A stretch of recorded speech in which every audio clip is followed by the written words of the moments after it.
Olá pessoal, aqui é Caetano Yaneta do VFX Brasil. Nesse tutorial nós vamos animar um tubarão utilizando expressão, deformadores e motion path no Maya.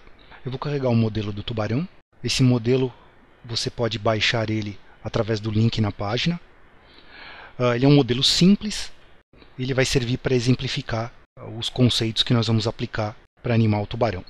Eu vou selecionar aqui o meu modelo do tubarão, ir em Create Deformers, Nonlinear, Sign e habilitar aqui, clicar na Option Box para abrir as propriedades. Eu vou resetar as propriedades, Edit Reset Settings, Create. Por padrão, ele cria o deformador orientado no eixo Y. Certo? Eu preciso que ele fique orientado aqui ao longo do comprimento do tubarão. Aqui no caso, eu vou mudar aqui para a minha ferramenta de rotação. É o eixo X. Vou colocar aqui 90 graus. A primeira ideia é animar a cauda do tubarão, para que ela faça um movimento contínuo de um lado para o outro. Certo? Esse deformador vai ajudar a fazer essa animação. Eu vou habilitar a minha visão de raio-x aqui na Viewport, para a gente poder observar um pouco melhor o funcionamento desse deformador. E vou entrar aqui no meu Attribute Editor. E na tab Sign, foi o deformador que nós acabamos de aplicar. E agora eu vou trabalhar com as propriedades. Eu vou colocar numa visão superior, que vai ajudar a gente a entender melhor os parâmetros do deformador Sign. Primeiro parâmetro é amplitude. Eu vou aumentar um pouco a amplitude aqui para a gente começar a entender o que esse deformador faz.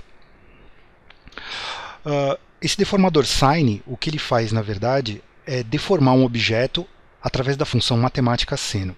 Então esse formato que você vê como se fosse um S deitado é o resultado gráfico da função matemática seno. A amplitude é essa distância que você vê nos picos da função. Então no caso, a função ela sai de um ponto, atinge uma amplitude máxima, cruza o eixo, que é esse segmento maior de reta, vai para o outro lado, atinge novamente um ponto máximo, que seria o valor da amplitude, e retorna até o eixo. O wavelength é o comprimento de onda. Isso que nós vemos aqui é o comprimento total da onda. Então ela parte de um ponto, onde ela toca no eixo, atinge o seu ponto máximo, cruza, vai para o outro lado, termina novamente tocando o eixo. Esse segmento menor de reta é o centro. Nós já vamos entender como isso se aplica no deformador. Para entender um pouco melhor agora o wavelength, por exemplo, essas unidades que ele coloca, o valor 2, por exemplo, ela não é relacionada com as unidades do Maya. Certo? 2 seriam equivalentes aqui, se você for observar no grid, 2 quadradinhos aqui. E no caso aqui não é o que ocorre. Certo? Um comprimento de onda, como eu comentei, seria esse S aqui, esse formato de S inteiro. O que ele pega como referência nesse valor 2 é o comprimento total desse eixo que ele aplica. Esse eixo, por padrão, quando você aplica ele num objeto, ele acaba tendo o comprimento do objeto. Então esse padrão não foi criado arbitrariamente, esse comprimento total que eu tenho. Ele foi tirado da dimensão do tamanho total do meu objeto, no caso o tubarão. Com esse segmento aqui determinando o centro do deformador, eu tenho uma unidade, seria de uma extremidade até o centro, e a outra unidade seria do centro até o outro lado. Certo? Dessa forma nós temos o tamanho de wavelength, comprimento de onda 2. Se eu fosse colocar um comprimento de onda menor, por exemplo, 1, o que eu teria? Então eu tenho minha onda completa, que seria esse formato, em apenas um dos lados. Dessa forma eu repito a onda 2 vezes, de acordo com o tamanho do eixo aqui do deformador. Se eu reduzir isso para um valor menor ainda, 0,5, aí eu tenho 2 ondas de um lado e 2 ondas do outro.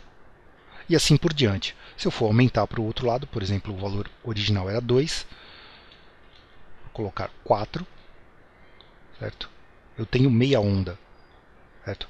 Apesar de nós não conseguimos ver, a ideia disso daqui, aqui numa das extremidades eu tenho amplitude máxima, é como se a onda continuasse até tocar no eixo aqui, mas o que limita a ação do meu deformador é o comprimento desse eixo. Aqui nós já vamos ver como nós podemos controlar o comprimento desse eixo para afetar ou uma porção maior do objeto ou uma porção menor. Voltar aqui para o padrão 2.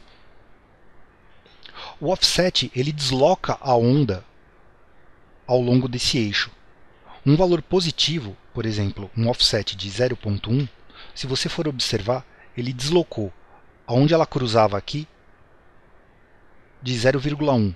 De novo, tomando como referência o comprimento total aqui do meu eixo. Se eu for aumentar isso para 0,2 ou para 0,3, ele vai deslocando a minha onda, nesse caso aqui, para a direita. Se eu colocar um valor negativo, menos 0.1, ele começa a deslocar, menos 0.2, para a esquerda a onda. Esse parâmetro offset, se eu for voltar aqui para uma extremidade e for movimentar, é o que nós vamos usar para poder fazer a animação da cauda. Certo? Esse é o parâmetro utilizado para poder animar o deformador. Vou resetar aqui o valor para 0 novamente.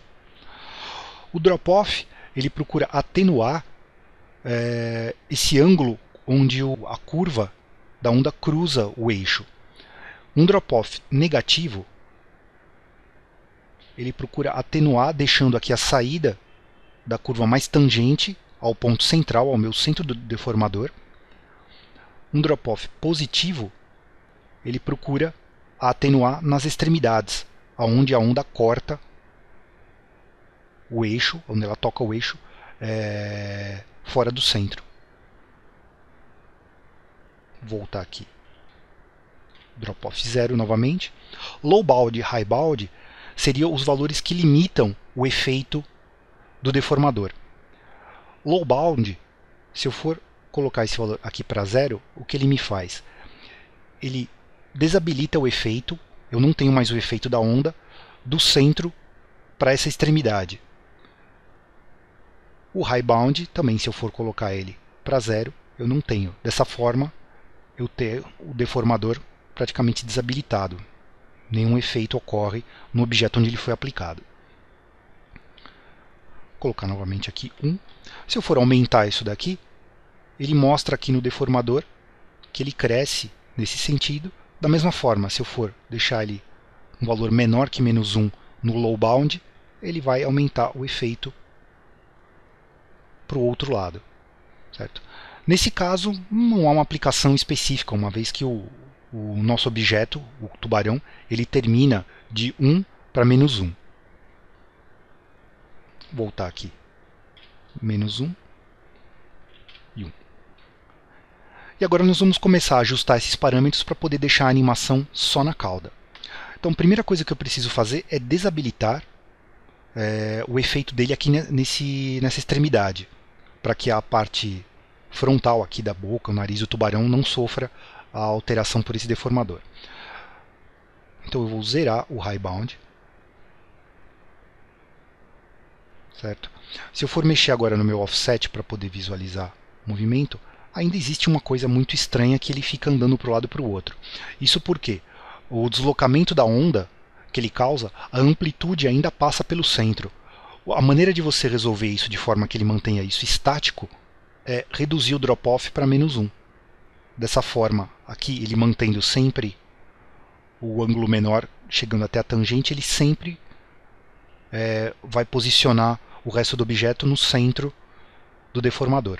Dessa forma, eu animando o offset, eu tenho agora um movimento só na cauda. Um outro problema, observando aqui o movimento um pouco superior, se eu for movimentando aqui o meu offset, é que o movimento da cauda ele quase parece um espermatozoide. Ele está fazendo um movimento muito senoidal, muito grande. É um movimento um pouco menos acentuado do que essa curva que ele tem aqui. Para isso, eu consigo resolver aumentando o meu comprimento de onda. Então, se eu for aumentando ele aqui, até aproximadamente um valor 5 mais ou menos, se eu for olhar agora, eu tenho aqui um movimento da cauda indo de um lado para o outro de uma maneira mais natural.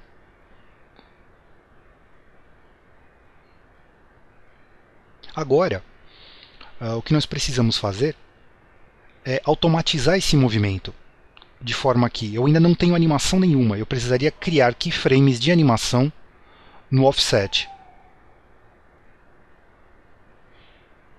Clicando aqui no play eu não tenho nada. Eu vou desabilitar agora o meu X-Ray aqui na viewport. Para poder animar esse parâmetro de uma forma mais simples, que eu não precise criar keyframes, ele simplesmente mantém a animação durante todo o tempo em que a timeline estiver rodando, eu vou criar uma expressão nesse parâmetro offset. Então, clicando com o botão da direita em cima desse parâmetro, eu vou na opção Create New Expression. Ele me abre o editor de expressões. Nós não vamos entrar em muitos detalhes sobre o editor de expressões, mas basicamente o que a gente precisa é, assim que eu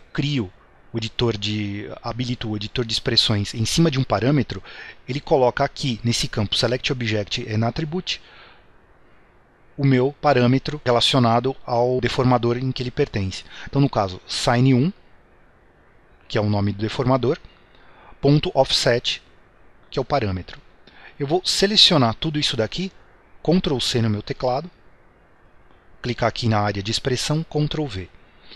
O que eu quero fazer com essa expressão é fazer com que esse parâmetro offset ele seja igual ao tempo, time. Terminar aqui com ponto e vírgula. Por padrão, as expressões no Maya você termina o cálculo sempre com ponto e vírgula.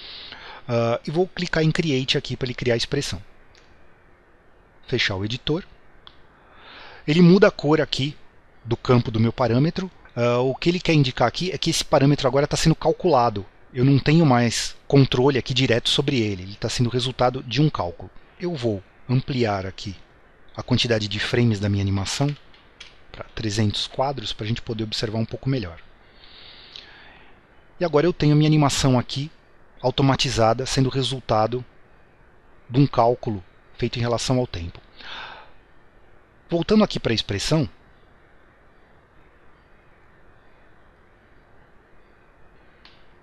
Sine.offset igual a time. Time é uma variável interna do Maya que ela faz o cálculo do tempo em segundos da animação. Esse tempo ele é tirado a partir da setagem que você tem na timeline. Então, eu vou vir aqui para abrir as propriedades de animação.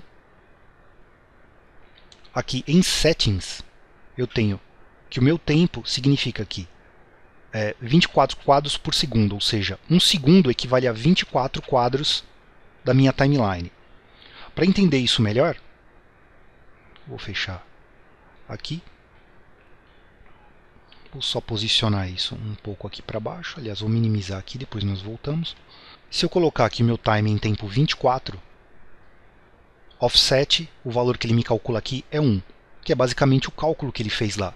Como o meu tempo de animação está 24 quadros por segundo, no time 24 significa que ele está em 1 segundo de animação. Então eu tenho o resultado aqui. Se eu for para o dobro, 48, o offset é igual a 2. Então esse é o cálculo que ele está fazendo. Bom, um problema que nós podemos observar é que ele está muito lento em relação à animação. Um tubarão não demora tanto tempo para poder movimentar a cauda, a não ser que ele esteja nadando muito devagar. Para aumentar essa velocidade, eu aqui na minha expressão, eu vou editar a expressão novamente, tudo que eu preciso fazer é multiplicar isso, asterisco, é o operador de multiplicação. A princípio eu vou colocar 4. Eu quero que esse valor altere 4 vezes mais do que o tempo. Edit e Close.